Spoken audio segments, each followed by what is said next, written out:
تو یہ پہلا باب پورا ہوا فضل العلم کا. اب امام بخاری رحمۃ اللہ علیہ یہاں سے دوسرا باب منعقد کر رہے ہیں. جی بسم اللہ الرحمن الرحیم. بسم الله الرحمن الرحيم. الحمد لله وحده والصلاة والسلام على من لا نبي بعد ما بعد. وبأسانيدكم المتصل حفظكم الله إلى إمام بخاري رحمه الله قال باب من سئل علما وهو مشتغل في حديثه فأتم الحديث ثم أجاب السائل. وبه قال حدثنا محمد بن سنان قال حدثنا فليحة وقال حدثني إبراهيم بن المنذر قال حدثنا محمد بن فليل قال حدثني أبي قال حدثني هلال بن علي بن عطاء بن يسار عن أبي هريرة رضي الله عنه قال بينما النبي صلى الله عليه وسلم في مجلس يحدث القوم جاءه أعرابي فقال متى الساعة فمضى رسول الله صلى الله عليه وسلم يحدث وقال بعض القوم سمع ما قال فكري ما قال وقال بعضهم بل لم يسمع حتى إذا قضى حديثه وقال أين أراه السائل عن الساعة قال ما ها أنا يا رسول الله قال فإذا ضيعت الأمانة فانتظر الساعة قال كيف إضاءتها قال إذا وصل الأمر إلى غير أهله فانتظر الساعة. بس ایک باب. اب یہاں سے آپ کے سامنے دوسرا باب شروع ہو رہا ہے. امام بخاری رحمۃ اللہ تعالی علیہ اس باب میں ہی بتا رہے ہیں کہ اگر علم کی فضیلت تو تمہارے سامنے آ گئی. اب یہ کہے کہ اگر کسی آدمی سے کوئی آدمی سوال کرے تو سوال کا فوراً جواب دینا یہ ضروری ہے، یا کسی چیز میں اگر وہ مشغول ہے اور اس وقت جواب نہیں دے رہا ہے، بعد میں جواب دے رہا ہے، تو یہ درست ہے یا درست نہیں ہے. یعنی اس میں امام بخاری رحمۃ اللہ علیہ یہاں سے علم کی فضیلت تمہارے سامنے ذکر کی. اب علم کی فضیلت کے بعد اب یہاں سے علم کے آداب کو بیان کرتے ہیں کہ علم کے آداب میں سے کیا ہے. ان میں سے ایک ہے کہ اگر کوئی آدمی سوال کرے تو سوال کا جواب دے دو، لیکن جیسا سوال کیا فوراً جواب دے دو یہ کوئی ضروری نہیں ہے. اگر کسی وجہ سے جواب بعد میں دیا جائے، کسی وجہ سے جواب تاخیر سے دیا جائے، یا اگر کسی وجہ سے تم مشغول ہو اور اس کام کو پورا کرنے کے بعد جواب دو، تو یہ اس پوچھنے والے کی کیا ہے بے قدری یا ناقدری نہیں ہے، بلکہ تمہیں گنجائش ہے کہ جواب دینے میں اپنی سہولت کے اعتبار سے فوراً جواب دو، بعد میں جواب دو، تو یہ دینا جائز اور درست ہے. ترجمۃ الباب میں بتایا من سئل علم، اگر کسی آدمی کو کوئی علمی بات پوچھی جائے اور وہ مشغول ہو کسی بات کرنے میں، کسی کے ساتھ بات کر رہا ہے یا کوئی اور کام کر رہا ہے یا تسبیح پڑھ رہا ہے یا کچھ اور کام کر رہا ہے، وہ مشتغلاً فی حدیث ہی فاتم الحدیث ثم اجاب السائل، تو وہ اپنی بات کو اپنے کام کو پورا کر لے اور پورا کرنے کے بعد پھر سوال کرنے والے کو وہ جواب دے. تو گویا کہ امام بخاری رحمۃ اللہ تعالی علیہ یہاں پر ایک ادب بتا رہے ہیں کہ جس نے سوال کیا خط بھیجا اور فوراً خط کا جواب دے دینا کہ اسی وقت جواب دے دو، یہ ضروری نہیں ہے. یہ نہیں کہا جائے گا کہ تاخیر کی تو اس نے ہمارے سوال کا اہمیت نہیں سمجھی یا ہمارے سوال کا جواب نہیں دیا، بلکہ تمہاری سہولت کے اوپر ہے کہ تم اپنی سہولت کے اعتبار سے جو کام میں مشغول ہو، جس میں لگے ہوئے ہو، اس کام کے ذریعے سے فارغ ہونے کے بعد اگر تم جواب دو تو یہ جواب دینا جائز اور درست ہے. مسئلہ سمجھ میں آ گیا. اب امام بخاری رحمۃ اللہ تعالی علیہ حدیث کے ذریعے سے اس کو بتا رہے ہیں کہ دیکھو حضور اقدس صلی اللہ علیہ وسلم سے بھی سوال پوچھا گیا. حضور اقدس صلی اللہ علیہ وسلم نے کبھی فوراً جواب دیا، حضور اقدس صلی اللہ علیہ وسلم نے کبھی تاخیر سے جواب دیا، کبھی حضور اقدس صلی اللہ علیہ وسلم نے جو کام کر رہے تھے، بات کر رہے تھے، اس بات سے فارغ ہوئے اور فارغ ہونے کے بعد جواب دیا. اس حدیث سے معلوم ہوا کہ فوراً سوال کا جواب دینا ضروری نہیں ہے، بلکہ اپنی سہولت کے مطابق، اپنی ضرورت کے مطابق تاخیر کر کے جواب دیا جائے تو یہ جائز اور درست ہے. حدثنا محمد بن سنان قال حدثنا فلیح قال وحدثني ابراہیم بن المنذر قال حدثنا محمد بن فلیح قال حدثنا ابی قال حدثني ہلال بن علی عن عطاء بن یسار عن ابی ہریرہ رضی اللہ تعالیٰ عنہ. حضرت ابو ہریرہ رضی اللہ تعالیٰ عنہ کی حدیث ہے. حدیث کو سننے سے پہلے یاد رکھو کہ محدثین کے یہاں یہ حدیث جو بھی تمہارے سامنے آ رہی ہے یہ حدیث جبرائیل کے نام سے مشہور ہیں. اس وجہ سے اگر کوئی کہے کہ حدیث جبریل کا ہے سناؤ، تو پھر اس صورت میں یہ حدیث تمہارے سامنے آئے گی اور اس حدیث میں جو باتیں ہیں وہ سنائی جائے گی۔ اصل میں حضور اقدس صلی اللہ علیہ وسلم مکہ مکرمہ میں 11 سال، 13 سال اور مدینہ منورہ میں 10 سال تک حضور اقدس صلی اللہ علیہ وسلم دین اور دین کی باتیں صحابہ کرام رضوان اللہ تعالیٰ علیہ مجمعین کو بتاتے رہے، سمجھاتے رہے اور راہ راست پر لاتے رہے۔ ایسا کام حضور اقدس صلی اللہ علیہ وسلم نے کیا ہے کہ موجودہ زمانے میں حضور اقدس صلی اللہ علیہ وسلم کے اوپر ایمان نہ لانے والے، یہ کافر، مشرک، یہودی، نصارہ، یہ بھی حضور اقدس صلی اللہ علیہ وسلم کا اعتراف کرتے ہیں اور کہتے ہیں کہ ایسی بنجر، ایسی جاہل، ایسی جنگلی قوم کو اصلاح کرنا اور اصلاح کر کے اتنے اعلیٰ درجے پر پہنچا دینا، فاروقیت کے درجے پر پہنچا دینا، صدیقیت کے درجے پر پہنچا دینا، اخلاق کے اعلیٰ درجے پر پہنچا دینا، سمجھ میں جن میں اخلاق تھا ہی نہیں، اخلاق تھے تو برے اخلاق تھے، ان کو اعلیٰ اخلاق پر پہنچا دینا، یہ حضور اقدس صلی اللہ علیہ وسلم ہی کا کام ہے، یہ حضور اقدس صلی اللہ علیہ وسلم ہی کی فضیلت ہے۔ حضور اقدس صلی اللہ علیہ وسلم نے یہ کام ایسا کیا کہ دنیا کی کوئی مصلح، دنیا کا کوئی آدمی ایسا نہیں کر سکا۔ اگر سمجھ میں نہ آیا ہو تو تفصیل اس طریقے سے میں بتاؤں کہ وہ کتاب بابو کیف کان بدء الوحی میں ہرقل کی ایک حدیث آئی ہوگی۔ اس حدیث میں آپ حضرات نے سنا ہوگا کہ حضور اقدس صلی اللہ علیہ وسلم جس وقت مبعوث ہوئے اس وقت 2 سپر طاقتیں تھیں، 2 بڑی طاقتیں تھیں، ایک کو تو رومن کہا جاتا ہے اور ایک کو تو فارس والے کہا جاتا ہے۔ کسرا اور قیصر، ان دونوں بادشاہوں کا نام تھا۔ بہت تفصیلات ہے، وہ مجھے نہیں بتانی۔ ان میں ایران کا جو قبضہ تھا یا ایران کی جو حکومت تھی وہ موجودہ ایران سے لے کر یمن تک پہنچی ہوئی تھی، اور ادھر کسرا کی جو حکومت تھی وہ اٹلی والوں کی حکومت تھی، اور وہ پورے یورپ کو شامل ہونے کے بعد وہ ملک شام تک، اور ملک شام سے آج کل کا جو جارڈن جس کو کہا جاتا ہے وہاں تک ان کی حکومت تھی۔ یہ جزیرۃ العرب جس کو ہم کہتے ہیں، آج کل جس کو سعودی عربیہ سے تعبیر کیا جاتا ہے، اصل میں یہ جزیرۃ العرب ہے۔ جزیرۃ العرب میں نہ تو ایران نے نہ تو رومن نے حکومت نہیں کی، اور حکومت کے لیے گئے ہی نہیں۔ اس وجہ سے یہ جنگلی ہے، جنگلی علاقہ ہے، ان میں کچھ تو ہے نہیں، کس کے اوپر حکومت کیا جائے؟ جو آدمی رہتے ہیں وہاں پر، لیکن اس آدمیوں میں نہ اخلاق ہے، نہ تمیز ہے، نہ تمدن ہے، نہ تہذیب ہے، جنگلی ہے۔ جیسے آج کل ہمارے یہاں جنگلی لوگ ہوا کرتے ہیں، تو جنگلی لوگوں کے اوپر کون حکومت کرنا پسند کرتا ہے؟ تو یہ جزیرۃ العرب اس طریقے سے جنگلی تھا۔ ان کے اوپر کسی کی حکومت نہیں تھی، بلکہ ہر قبیلے کا آدمی اس کا بڑا ہوتا تھا، وہ اس کا حاکم ہوا کرتا تھا، قبائلی سسٹم وہاں پر جاری تھا۔ تو ایران نے بھی حکومت نہیں کی، اتنی جنگلی قوم جس کے اوپر اس زمانے کی بڑی سپر پاوریں بھی حکومت کرنا پسند نہیں کرتی تھی۔ ایسے لوگوں میں اللہ جل جلالہ و امن والہ نے حضور اقدس صلی اللہ علیہ وسلم کو پیدا کیا، اور حضور اقدس صلی اللہ علیہ وسلم نے ایسے جنگلی کو، جن کو نہ کھانے کا طریقہ معلوم، نہ پینے کا طریقہ معلوم، نہ زندگی کا طریقہ معلوم، اور اسی طریقے سے بچے پیدا ہوتے تھے، بچے پیدا ہونے کے بعد بچیوں کو زندہ درگور کر دیتے تھے، ظالم جس کے ہاتھ میں ہتھیار وہی سب سے بڑا سردار۔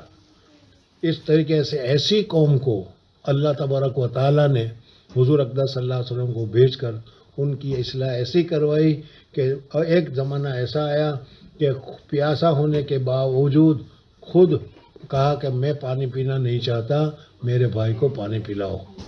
اور اسی طریقے سے کھانے کے سلسلے میں حضور اقدس صلی اللہ علیہ وسلم نے فرمایا تو اس صورت میں انہوں نے کہا کہ حضور اقدس صلی اللہ علیہ وسلم نے کہا کہ آج میرے یہاں مہمان ہے، کون مہمان کو لے جاتا ہے؟ وہ مہمان کو لے گیا، اپنے بچے کو بیوی کو بھوکا رکھا اور بھوکا رکھ کر مہمان کو کھلایا۔ یعنی جو لوگوں سے چھین کر کھا لیا کرتے تھے ان میں ایسی صلاحیت پیدا کر دی کہ اب وہ خود بھوکے رہ کر دوسروں کو کھلاتے ہیں۔ یہ حضور اقدس صلی اللہ علیہ وسلم نے ان لوگوں کو کیا ہے اخلاق کے اعلیٰ درجے کے اوپر پہنچا دیا۔ حضور اقدس صلی اللہ علیہ وسلم نے جو یہ خدمت کی اور ان کو اتنے اونچے درجے کے اوپر پہنچا دیا، 23 سال تک مشقتیں برداشت کی، جان کے خطرے کو بھی برداشت کیا اور ہم کو صحیح باتیں پہنچاتے رہے۔ اب اخیر میں حضور اقدس صلی اللہ علیہ وسلم ایک مرتبہ تشریف فرما ہے، صحابہ کرام رضوان اللہ تعالی علیہ مجمعین بھی بیٹھے ہوئے ہیں۔ اتنے میں ایک آدمی آتا ہے اور وہ آدمی وہ زمانہ جو تھا وہ ایسا زمانہ تھا کہ وہ زمانہ ایسا تھا کہ آج کل کی سہولتوں کی نہیں تھی، بلکہ پیدل یا اونٹوں کے اوپر سواری ہو کر سفر کرنا پڑتا تھا، جس کی وجہ سے آدمی پورا میلا کچیلا ہو جایا کرتا تھا۔ تو اس طریقے سے ایک آدمی مدینہ منورہ میں حضور اقدس صلی اللہ علیہ وسلم کے پاس ایک آدمی آتا ہے اور آنے کے بعد حضور اقدس صلی اللہ علیہ وسلم کے پاس وہ بیٹھ جاتا ہے اور بیٹھنے کے بعد حضور اقدس صلی اللہ علیہ وسلم سے کہتا ہے کہ میں کچھ پوچھنا چاہتا ہوں۔ حضور اقدس صلی اللہ علیہ وسلم نے اس کا جواب نہیں دیا اور جو دوسری باتیں کرتے رہے وہ کرتے رہے۔ پھر اس کے بعد اس نے کہا، تب حضور صلی اللہ علیہ وسلم نے اس کا جواب دیا۔ یہ حدیث جس کو میں نے ابھی بتایا، اس کو حدیث جبرائیل سے تعبیر کیا جاتا ہے۔ اس میں حضرت جبریل علیہ السلام انسانی شکل میں آئے اور کسی کو جس وقت تشریف لائے اس وقت کسی کو پتہ نہیں چلا کہ یہ جبرائیل ہیں، حتیٰ کہ کہتے ہیں کہ ابتدا میں تو حضور اقدس صلی اللہ علیہ وسلم کو بھی پتہ نہیں چلا کہ یہ جبرائیل ہے، بعد میں حضور اقدس صلی اللہ علیہ وسلم کو پتہ چل گیا کہ یہ جبرائیل علیہ السلام تشریف لائے تھے اور انہوں نے سوال کیا اور سوال کر کے ہم کو علم سکھلایا، باتیں بتائی۔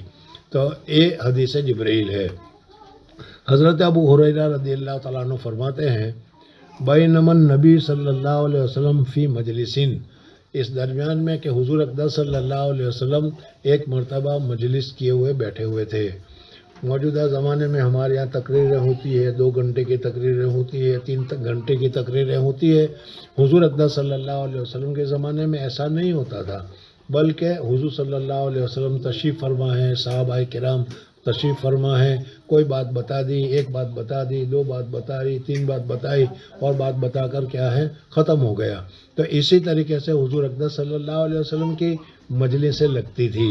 ایک مرتبہ حضور اقدس صلی اللہ علیہ وسلم کی مجلس لگی ہوئی تھی، یحدث القوم، اور وہاں جو حضور صلی اللہ علیہ وسلم کے مجلس میں آتے تھے وہ آپس میں بات چیت بھی کرتے رہتے تھے، ایک دوسرے کے ساتھ بات کرنا یا حضور صلی اللہ علیہ وسلم کے ساتھ بات کرنا، اس طریقے سے بات چیت بھی ہوتی تھی۔ یحدث القوم جاءہ اعرابی، کہ اچانک ایک دیہاتی آدمی آیا۔ اعرابی دیہاتی کو کہا جاتا ہے، گاؤں کے رہنے والے کو کہا جاتا ہے، شہر کے رہنے والے کو بلدی کہا جاتا ہے اور جنگل میں اور گاؤں میں رہنے والے کو عربی سے تعبیر کیا جاتا ہے، یعنی جنگل میں رہنے والا ایک آدمی آیا۔ جاءہ اعرابی فقال متی الساعہ، اور آتے ہی اس نے حضور اقدس صلی اللہ علیہ وسلم سے سوال کیا، قیامت کب آئے گی؟ حضور اقدس صلی اللہ علیہ وسلم صحابہ کرام رضوان اللہ تعالی علیہ مجمعین سے جو بات کر رہے تھے، یا صحابہ جو حضور صلی اللہ علیہ وسلم سے جو بات کر رہے تھے، اسی مشغلے میں مصروف رہے، اس کے سوال کا جواب نہیں دیا۔ متی الساعہ اس نے کہا، قیامت کب آئے گی؟ حضور اقدس صلی اللہ علیہ وسلم نے فمضى رسول اللہ صلی اللہ علیہ وسلم، حضور اقدس صلی اللہ علیہ وسلم جو بات کر رہے تھے، حدیث بتا رہے تھے، بات چیت کر رہے تھے، اسی بات میں وہ مشغول رہے اور اس سوال پوچھنے والے کا جواب نہیں دیا۔ اب جو دوسرے لوگ بیٹھے ہوئے تھے جواب نہیں دیا۔ جب دوسرے لوگ بیٹھے ہوئے تھے وہ آپس میں بات کرنے لگے کہ حضور صلی اللہ علیہ وسلم نے اس کا سوال ہی نہیں سنا، سوال سنتے تو جواب دیتے، لیکن حضور صلی اللہ علیہ وسلم نے جواب نہیں دیا۔ دوسرے نے کہا کہ یار اس کا سوال ہی کچھ ایسا نہیں تھا، جواب دینے کے قابل نہیں تھا، اس وجہ سے حضور صلی اللہ علیہ وسلم نے سنا ہے، لیکن سننے کے باوجود بھی وہ اس میں کوئی خاص بات نہیں تھی، اس وجہ سے حضور صلی اللہ علیہ وسلم نے جواب نہیں دیا۔ یہ کون؟ آپس میں لوگ آپس میں باتیں کر رہے ہیں۔ ذرا سا دھیان رہو کہ امام بخاری رحمۃ اللہ تعالی علیہ نے ترجمۃ الباب منعقد کیا تھا اور یہ بتایا تھا کہ سوال پوچھنے والا کوئی سوال پوچھے تو فوراً جواب دینا ضروری نہیں ہے، تم اپنی سہولت کے اعتبار سے جواب دو گے تو یہ جواب دینا درست ہے، اس کے پوچھنے کی بے ادبی قرار نہیں دیا جائے گا۔ یہ ترجمہ تم نے کیا تھا۔ اب یہ پوری حدیث میں اگر تم جاؤ گے تو دماغ پتہ نہیں کہاں چل جائے گا، مقصد رہ جائے گا، اس لیے میں بتا رہا ہوں کہ امام بخاری رحمۃ اللہ تعالی علیہ اس الفاظ سے مسئلہ ثابت کر رہے ہیں کہ دیکھو سوال کرنے والے نے سوال کیا، حضور اقدس صلی اللہ علیہ وسلم نے سنا، لیکن حضور صلی اللہ علیہ وسلم نے جواب نہیں دیا۔ کیسے معلوم ہوا؟ کہ دیکھو بعض صحابہ آپس میں کہہ رہے تھے کہ حضور صلی اللہ علیہ وسلم نے اس کا سوال کا جواب دینا مناسب نہیں سمجھا، یا کسی نے کہا کہ حضور اقدس صلی اللہ علیہ وسلم نے سوال سنا ہی نہیں، تو اتنا تو معلوم ہو گیا کہ سوال کرنے والے کے سوال کا جواب نہیں دیا۔ ترجمۃ الباب یعنی جو امام بخاری نے مسئلہ بتایا تھا وہ مسئلہ ثابت ہو گیا۔ سمجھ میں آ گیا اچھی طرح؟ اب اس حدیث کے اندر چلیے۔ جاءہ اعرابی فقال متی الساعہ فمضى رسول اللہ صلی اللہ علیہ وسلم یحدث، حضور صلی اللہ علیہ وسلم بات میں مشغول رہے۔ فقال بعض القوم، قوم میں جو بیٹھے ہوئے تھے اس میں سے بعض نے کہا سمع ما قال، وہ سوال کرنے والے نے جو سوال کیا وہ حضور صلی اللہ علیہ وسلم نے سنا۔ فکرہ ما قال، بس اس کے سوال کو ناپسند کیا، بیکار کا سوال کیا تھا اس نے، اس وجہ سے جواب نہیں دیا۔ ایک نے یہ کہا۔ وقال بعضهم، اور بعض صحابہ نے یہ کہا بل لم يسمع، حضور صلی اللہ علیہ وسلم نے بات میں مشغول تھے اس لیے اس کا سوال ہی نہیں سنا، اس سوال نہ سننے کی وجہ سے حضور صلی اللہ علیہ وسلم نے جواب نہیں دیا۔ حتی اذا قضا حدیثہ، یہاں تک کہ حضور اقدس صلی اللہ علیہ وسلم جو بات فرما رہے تھے، جس چیز میں مشغول تھے، اس مشغولی سے فارغ ہوئے تو فارغ ہونے کے بعد کہا این اراہ السائل، ارے بھائی وہ سوال پوچھنے والا کہاں گیا؟ حضور صلی اللہ علیہ وسلم نے یہ کہا تو معلوم ہوا کہ حضور صلی اللہ علیہ وسلم نے سوال سنا تھا، سائل کو بھی دیکھا تھا اور پھر اس کے سوال کو بھی سنا تھا، لیکن اپنی بات میں مشغول تھے اس وجہ سے اس میں مشغول رہے، اور جب اس سے فارغ ہوئے تو اب جواب دیا۔ تو مسئلہ یہ ثابت ہو گیا کہ فوراً جواب دینا ضروری نہیں ہے، اپنی مشغولی کے بعد جواب دینا درست ہے۔ فقال، حضور اقدس صلی اللہ علیہ وسلم نے فرمایا این اراہ السائل، ارے بھائی وہ سوال پوچھنے والا آیا تھا، وہ کہاں ہے؟ کہاں میں کہاں دیکھ رہا ہوں سائل کو، جس نے قیامت کے متعلق سوال کیا تھا۔ قال ہا انا یا رسول اللہ، سائل وہی جو ایک عربی قسم کا آدمی آیا تھا حضور صلی اللہ علیہ وسلم کے پاس بیٹھ گیا، وہیں بیٹھا ہوا تھا، اور اس حضور صلی اللہ علیہ وسلم نے کہا کہ وہ سوال پوچھنے والا کون ہے، کہاں ہے؟ کہا کہ میں ہوں یا رسول اللہ، ہاں انا یا رسول اللہ، میں یہاں پر ہوں یا رسول اللہ صلی اللہ علیہ وسلم۔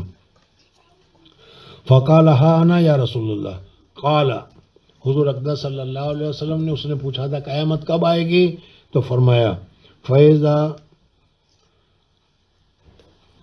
ضیعت الامانہ فانتظر الساعہ، جب امانت ضائع ہو جائے تو سمجھ لو قیامت آ گئی۔ حضور اقدس صلی اللہ علیہ وسلم نے قیامت کی ایک بہت بڑی علامت اور نشانی یہاں پر بتائی کہ جو جس کام کے لیے ہو، جس چیز کا حل ہو، اس اہل کو، اس کو چھوڑ کر نا اہلوں کو سپرد کر دیا جائے تو سمجھ لو قیامت آ گئی۔ سمجھ میں آ گیا؟ یہ حضور اقدس صلی اللہ علیہ وسلم نے فرمایا بہت ہی عام ہے اور بہت ہی اونچی چیز ہے۔ مجھے اس وقت سمجھانے کے لیے ایک بات یاد آ گئی جو مولانا روم رحمۃ اللہ تعالیٰ علیہ نے اپنی مثنوی میں لکھا ہے کہ ایک باز ہوتا ہے، ایگل جس کو تم انگلش میں کہتے ہو، اور وہ شکار کا بہت بہترین شکاری ہوتا ہے۔ وہ اسی وجہ سے جو خاص شکاری حضرات ہوتے ہیں وہ خاص ایگل کو پالتے ہیں۔ اس کے چونچ اور پنجے جو ہوتے ہیں ایسے مڑے ہوئے ہوتے ہیں، اور اس مڑے ہوئے پنجے ہی کی وجہ سے وہ شکار کرتا ہے اور اس کا شکار کو اپنے گرفت میں لیتا ہے، اپنے قبضے میں لیتا ہے۔ ایک مرتبہ ایک ایگل کسی کھیت میں بڑھیا کی کوٹھی پر جا کر بیٹھ گیا، تو بڑھیا رہتی تھی، اس کے دروازے پر جا کر بیٹھ گیا۔ اس نے دیکھا کہ ارے تو کوئی جانور آیا ہوا ہے، بیٹھا ہوا ہے۔ اس نے اس کو پکڑا، اور پکڑنے کے بعد اس کے پنجے دیکھے تو پنجے بھی اس کے مڑے ہوئے ہیں، تو اس نے چھری لا کر سارے مڑے ہوئے پنجے کو کاٹا کہ یہ اس کے جب انگلیاں موڑی ہوئی ہے تو کھاتا کس طریقے سے ہوگا، بیچاروں کو بڑی تکلیف ہوگی، اور یہ سمجھ کر اس نے اس کے سارے پنجے کو کاٹ دیا۔ پورے قصے کی ضرورت نہیں، مجھے صرف اتنا یہاں بتانا ہے کہ جاہل اور جہالت ایک ایسی چیز ہے، سمجھ میں کہ اس کے پاس جب کوئی چیز آ جاتا ہے تو اس کی وہ قدر نہیں کر سکتا اور ناقدری کرتا۔ اسی طریقے سے آج دنیا میں آپ دیکھو گے کہ دنیا میں جو سارا فساد پھیلا ہوا ہے وہ یہی ہے کہ جن لوگوں کے پاس جو درجات آئے ہوئے ہیں، جن کو جو حکومت ملی ہوئی ہے، جن کو اقتدار ملا ہوا ہے، وہ اس کے حل نہیں ہے، اس وجہ سے اس چیز کو ختم کر دیتے ہیں اور اس چیز میں فساد پیدا کر رہے ہیں۔ تو حضور اقدس صلی اللہ علیہ وسلم سے پوچھا کہ متی الساعہ، قیامت کب آئے گی؟ جب حضور اقدس صلی اللہ علیہ وسلم نے فرمایا کہ جب فقال اذا ضیعت الامانہ فانتظر الساعہ، جب امانت ضائع ہو جائے تو وہ انتظار کرو قیامت کا۔ فقال کیف اذاعتها، حضور اقدس صلی اللہ علیہ وسلم سے انہوں نے پوچھا کہ اس کی اذاعت کے امانت ضائع ہو گئی، امانت ضائع ہو گئی، اس کی علامت کیا ہے؟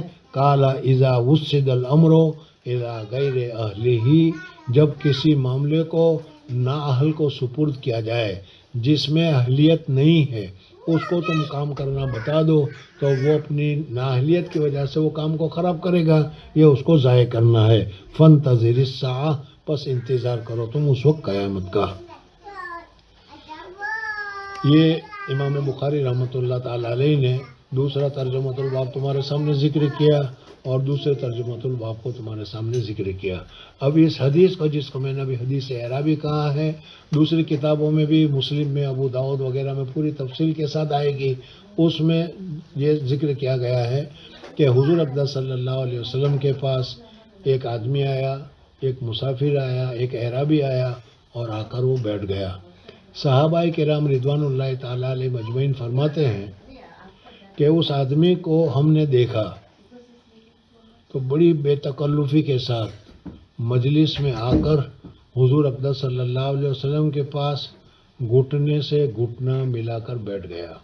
ایک حدیث میں آتا ہے کہ اپنا ہاتھ بھی اس نے حضور اقدس صلی اللہ علیہ وسلم کے گھٹنے پر رکھا۔ ظاہر بات ہے کہ اگر کوئی آدمی کسی کے ساتھ جان پہچان ہو، تعلق ہو، تو اتنا قریب ہوتا ہے وہ، اس وجہ سے وہ یہ سمجھے کہ یہ بہت ہی قریب بیٹھا ہے تو کوئی بہت ہی جان پہچان والا اور بہت ہی قریب کا آدمی ہوگا۔ لیکن صحابہ کرام رضوان اللہ تعالیٰ علیہ اجمعین، صحابہ کرام رضوان اللہ تعالیٰ علیہ اجمعین جو ہر وقت حضور صلی اللہ علیہ وسلم کے پاس رہتے تھے، وہ جانتے تھے کہ کون قریب کا ہے، کون دور کا ہے، کون حضور صلی اللہ علیہ وسلم کے پاس رہتا ہے، کون دور رہتا ہے، اس لیے پہچانتے تھے۔ لیکن یہ آدمی جو آیا وہ ایسا اجنبی کہ کسی نے اس کو دیکھا ہی نہیں، معلوم ہوتا ہے کہ قریب سے نہیں آیا ہے، وہ کہیں دور سے آیا ہے۔ لیکن تعجب یہ ہے کہ جب دور سے آئے گا تو اس زمانے میں سفر کر کے آنا پڑے گا، پیدل چل کر آنا پڑے گا، سواری پر آنا پڑے گا، اور پیدل چل کر اور سواری پر آنے کی وجہ سے اس کے بدن کے اوپر، اس کے سر کے اوپر، اس کے بال کے اوپر سب دھول اور گردہ اور غبار وغیرہ لگا ہوا ہوگا.